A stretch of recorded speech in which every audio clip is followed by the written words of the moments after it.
Nvumiddwa okuva kwasooka paka kwasembayo nga namubulizi wa njiri. Buli omu ampisa kyayagala. Ompita malaya negamba ndi mwana wa Mukama. Oyo yakyusa. N'ovuma buli kimu n'ovuma buli kimu. Byonna bwe bamala obbinvuma nga nzire waka bampita, sweetie, are you home? I don't care. Oli n'agamba naye lwaki Susan yambala biwanvu alabika alina obugulu butono. Bwe nzire waka omwami n'agamba bannange, sweetie, ng'ateeka akateeteeyi. Olwero wasazeewo kwambala akampi kubanga nze nina we sitalagira be sitalina kulaga. Mukyala Bujingo omu bw'ati Susan Makula agambye nti bamuvumye nnyo. Ndiidi omukyala oyo avumiddwa nnyo. Bamuyise buli mannya amabi. Naye akugambye atya wadde waka omwami we n'asuyitiza. Ekitegeeza mmwe byonna byonna bimwogera biba biyitawo buyisi. Ejjengo empanvu kyayogeddeko era nabyo baabyogerako nti kirabika amagulu oba malwadde. Naye akugambye atya nze wendi munnange mbaawo kubanga mbatuusaako gonna gatambula era agagenda mu maaso. Naye tubadde tukyali awo full figure ne zimuleeta ng'agamba mbu pulezidenti w'abayimbi omukulu Edrisa Musuuza aka Eddy Kenzo mbu ke kaseera atwale omukulu Bobi Wine mu rehab. Ngamba bantu bange ensi nzibu. Ye full figure yo kennyini ate avuddeyo n'agamba nti yejjusa olunaku Alinskin we yayomba ne Palaso era avuddeyo ne yeetondera Palaso mu butongole. Jjukira ebiseera ebyo yali yeeyitamu amafangoni naye gye byaggweera ebintu kirabika tebyatambula bulungi. Kati wuuno olunaku Palaso yayomba ne Alinskin ndwejjusa nnyo kuba ku saidi ya Alinskin era Palaso yansanga ewa Balamu teyampitako yambuza with the due respect nemunyanya ne Palaso okumbuzako n'omutima gwe gwatandika okukaba nga Palaso ambuzizaako ng'ate ndi wa Balamu ndi ku saidi ya Alinskin gy'atali. Era olunaku ndensinga okwegisambula mu bwange era netondera Palaso sa Palaso obulamu bwange bwonna okubanga nasobola okumwawulira mu kiseera wena netagira. Nze wa mwami Mayanja ndi mwana ewaka. Muzeyi Manja nze bwe ntuuka mu bantu bonna mu 10 bandabanga mwana. Nga bagamba nti ekigambo sorry abantu abasinga obungi bayinza okukatwala nga kantu katini nnyo naye ekintu kinene nnyo. Ate omuntu wavangayo na realizing ensobi ye ne yeetonda agamba nti omusonyi wanga mbadde nkyali awo ne zireeta Prima Kadash ng'alina ensonga ze. Era mu nsonga zino agambye nti munnange omusajja nti kasita akukyawa. Anyumiza gwako omusajja beerawo nga wamutama oyitawo bwoti n'omuyita mu maaso nawulira ng'agabwatuka akaaba naye nga talina kyakola mulina abaana nga bana osegedde tena najja kugamba odde n'abaana be ewammwe muli baavu alowooza munagane kati kigende n'abaana bange ewe eri gye basula eri n'akugumira naye nga wamutama byofumba gesi ayingira mu nju n'abeera nga ayingidde mu ttooyi nga wuli ennyumba ewunya byofumba biwunya bubi ofaanana bubi okwegamba embabuulira mufune ababaagala mweyagale munyumirwe embabuulira naye bwe munaddaawo olunaku olwaleero ekibiina kya National Unity Platform bwe kiri mu kusunsulamu ani anatwala kaadi ey'okwesimbawo ku kya guild president era nga ekiri ku kitebe wali ku headquarter kitokota nga kisaanikire ba candidates beesoze oba bazze mu bungi okumakinga sure nti basalawo ani yani gwe bagenda okuba nga bawa.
ag'enjawulo. Yes, mawulire mangi nnyo agatambula n'avuddeyo n'agamba nti ke kaseera tukyakyanke nti kubanga essaawa ya kakati we twogerera mbu okulayira kwa mukulembeze w'eggwanga Yoweri Kaguta Museveni mbu kwandirinywamu eggere era mbu chances ziri ntono nnyo ez'okuba ng'ayinza okulayira.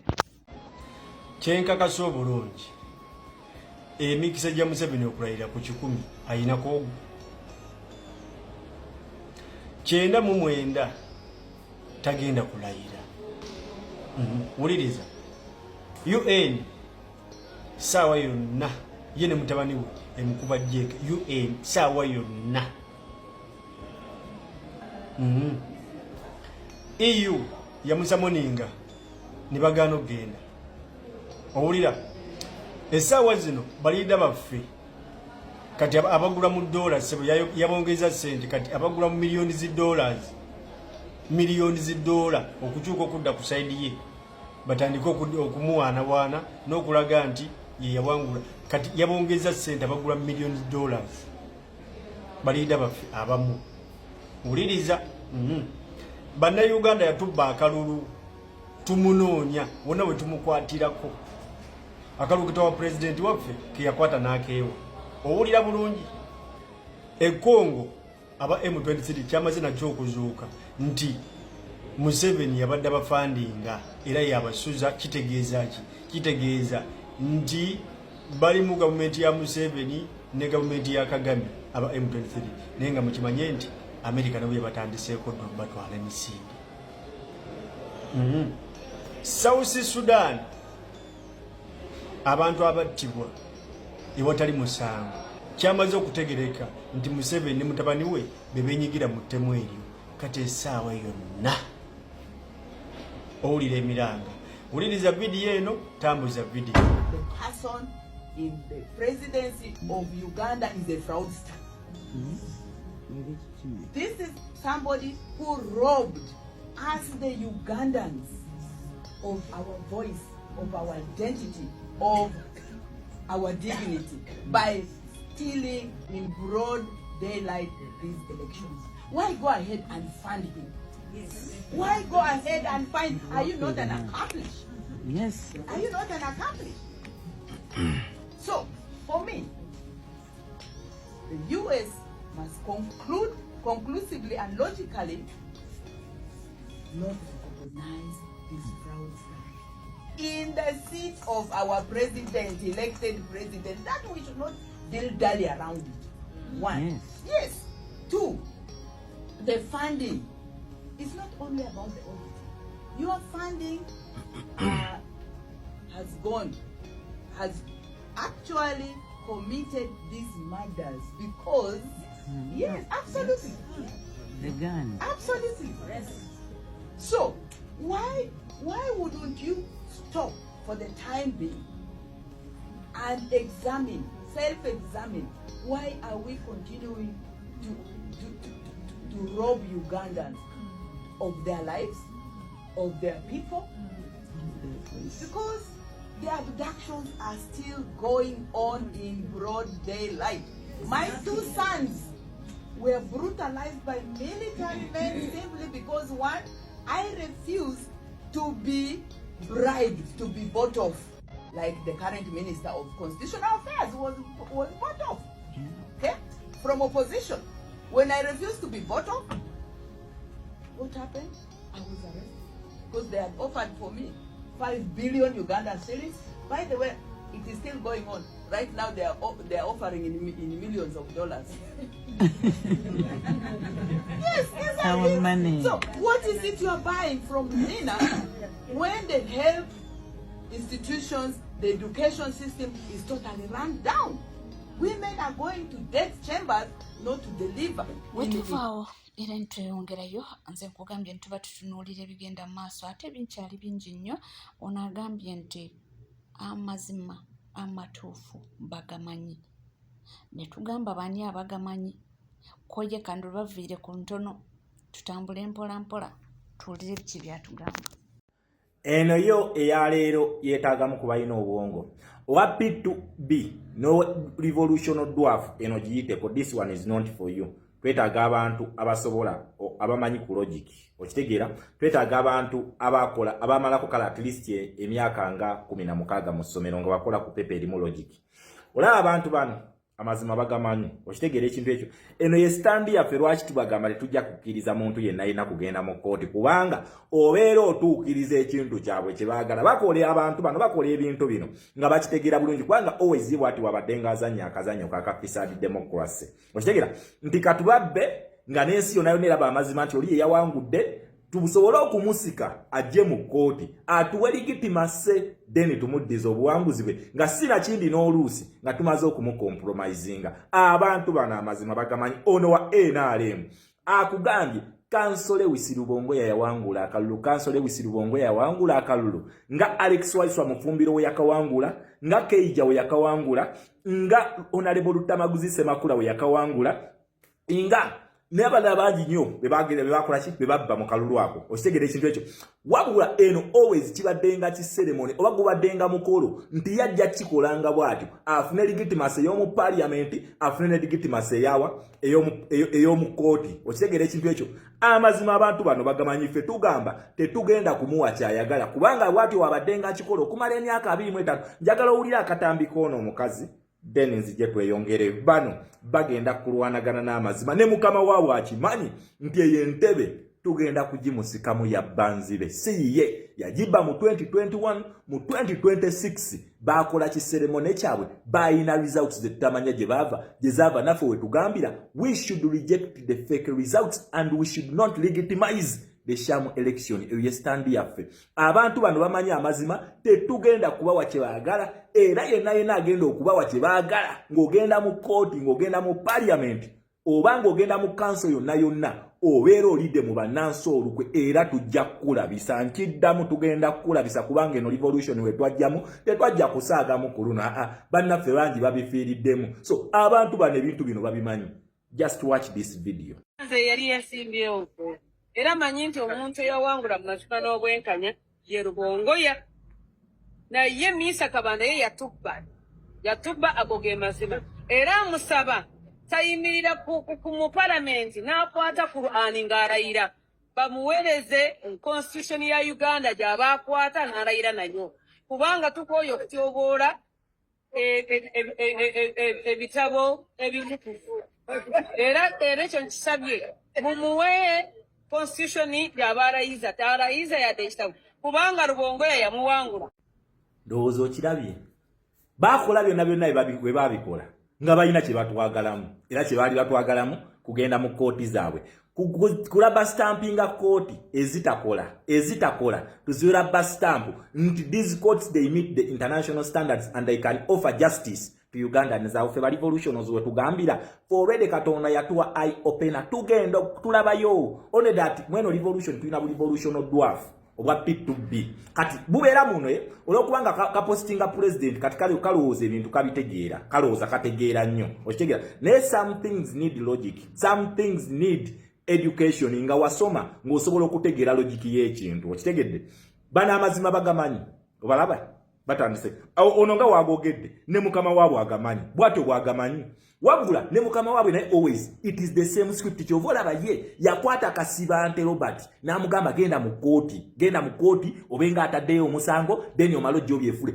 the same script gye bazanya okuva kuwa LC1 paka kuba president bwe kati we kazanya fo we tugambira nti ono senga vuddemu ngaddemu waabwe tetugenda mukkiriza kati asitabu kateeke yabakulindiddewa omwelegitimacy ya parliament twagala ki government kisigalewo wano bo lwaki amugambye nti no mumuwe constitution wabalayira bakimanyi nti eryo ddame lyabwe kiseremone okitegera gye kino era revolution dwafu obwo we bukugambira tuyita mu mateeka n'okabuuza oyita mu mateeka ki okitegera. A revolution, it is overthrow of a constitution. Ebera tekola. Nemuteka constitution ekolerera abantu. Okitegera kye bayita revolution. Katika revolution dwafu ekatandika okukotinga. Bukotinga articles in the same constitution gye bwogerako gye buli mu kulwanyisa. Tuteekewo empya ekola. Okitegera gye buli mu kulwanyisa. Kakati ate gye kakuwa reference nekagamba kakati article bweti Constitution yesigaza gundi bbiri ziri, and these are foreign policies. That is why we say we are revoking charters nga Commonwealth Charter, Commonwealth Ministerial Action Group tujja kuba nga tuyogerako ku live, nga Royal Charter, nga American Foreign Policy, nga United Nations Charter, nga mudaba ne United Nations Charter ku nsonga za Sudan ejeyo enjala ne ku za Uganda esobola okujjayo enjala. Awe tuli si muntu yenna alina kutuza mu constitution ate gye tuli mu kulwanyisa. So bino bye nabagamba nti ffe kyekituyisa ba infinite class keeraga kati nze nkola empya sometimes munnenya ebintu bimu naye ekirabo ky'amagezi n'omukisa kyo Katonda yakwasa ebiri nampa kati nze munnenya olw'okubanga yabimpa ebyo okuba nti nsobola okulaba ye abalala gye batannalaba. So ndowooza mukirabye. That is where our fight is. Ffe tubagamba nti abantu bano bakola ebintu bino nga babimanyi era nga target ye gy'ayagala awo wayagala legitimacy. Kati naawe senga ogenda mu same trap n'ogamba nti kaŋŋende eri y'olwedde abeera amaze okukutaapinga. Kati ddira gye tukoze batandise okulwanagana n'amazima. Ndowooza mukiraba. Munnayuganda nakugambye keep your eyes open at Kavule. Temutunuulira NRM mugireke. NRM byonna bye yakola byonna ebimanyi, and their target is to get legitimacy. Gye beetaaga bagifuna batya? Senga tunakkiriza ka sanctioned opposition status. Senga tunakakkiriza awo omanya legitimacy bamaze okukola ki? Bamaze okugifuna. Okitegera?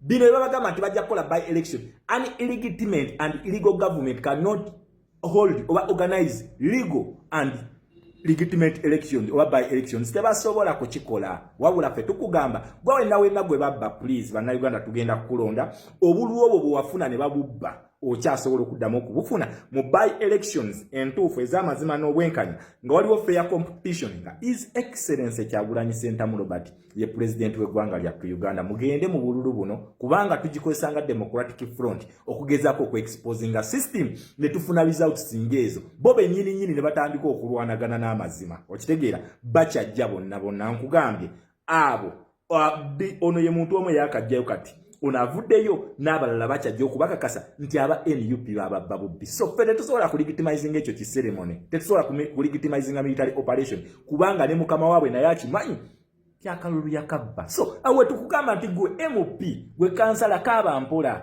n'entebe nnene bagitubbako. That is why we are not going to give him legitimacy. Wabula senga mukkiriza okukolera mu system ekitegeeza mbeera mukkiriza defeat nti yabawangula nkiddamu. You are not only legitimizing, but you are accepting defeat. Nti omusajja yatuwangula. So byonna effort zaffe ze tulimu ku international zigenda kubeera delayed olwa sharing in ceremony bano gye bagenda okukola. Kati osanga ne revolution draft ne kakubuuza mbu kakati gwe kyogamba okulayira kwa MOP kuyina kukonya revolution. Yes, kugikonya kubanga already mbeera mulazeewo discussion endala ntino you are agreeing to disagree. Already mba mukkiriza nti musobola okwesortinga mu system. Naye senga tubaleka buli kimu kyagenda okukola agenda kubeera mu panic mode. Ne wana organizing by election nga DP Nobert Mao ye leader of opposition. It does not meet the international standards kubanga we tugamba nti nakalulu tukaganye feffe nyini abakalimu. You are either going for a rerun so tebakujjamu bujja ne baga agwe tukaseri katika tuleta abalafe tudiringe nabo. No, that is not the way how democracy works. No, please. We tuba tukaganye, we either want a rerun or an audit. Nabo bakkiriza kitegeeza senga tuddamu in a free and fair race. Kansole Wisirubongo yawangula akalulu ako. Oba niwe tugenda tufuna audit entuufu. Kansole Wisirubongo afuna obuwanguzi bwe. N'abalala ffe tubagamba ki? Your patience is going to give us fruits. Common good. Otegera bano bajja kwekuba n'amazima. Enseera be buno obutambi mu butambuze buli kavaayo mu katambuze twongere okukakasa international community. Kana akatambi newe kabeera mu Luganda bana abantu babumanyi mu butambuze beerabise. Kakati bakulu legitimacy gye mwetaaga tugenda kuba wayakinga namwe mwena mukkiriza nti abanupu mwababba bubbi. Tetugenda kujja mu kooti, tetugenda kukkiriza muntu yenna ulayirira obeera olidde mu bannansi obeera ovudde ku mulamwa nga greed ekusise okusinga common good. Munnayuganda, all eyes at Kavule. Nkiddamu, all eyes at Kavule kubanga bana abantu Museveni always eno yebadde game ye bwati bwagizanya. For the first time, let us do the other way round. Emyaka jonna abadde nga successful nayo abadde talabangako ku kintu kimu. One, okugaana okugenda mu kkooti abadde takirabangako okitegeera yakitestingako mu 2021 naye era twagendayo still ne tumuwa legitimacy. Number 2 talabangako ku bantu bagaana kulayira takirabangako kuba akimanyi babeera baagala ssente kyovula bateze miliyoni 315 kyayagala. For the first time let us give him the opposite. Webale kubanga wekomidde ku Legit TV 256 tubeerabira kubanga osubscribinga ringing that notification bell sharing liking ebisigadde tukomawo nabyo tofaawa.